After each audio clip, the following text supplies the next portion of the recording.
Saya berada di sini atas nama Abadi Mudakir atau bisa disapa sekitar ini dengan Tunku Bayu, yang bahwa saya ingin merencanakan dengan izin Allah Subhanahu wa Ta'ala untuk mendirikan sebuah pesantren atau daya salafi di seputar Kecamatan Simpang Amplam atau bertepatan di belakang kedai Simpang Amplam, Kabupaten Biren, yang luas lahannya 5.000 meter, harga per meter Rp80.000. Bila Bapak Ibu sekalian, muslimin dan muslimat, ingin menyumbangkan investasi Bapak dan Ibu sekalian untuk akhirat,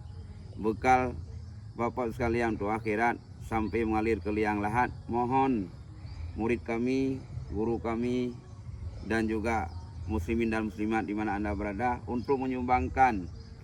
kepentingan daya kami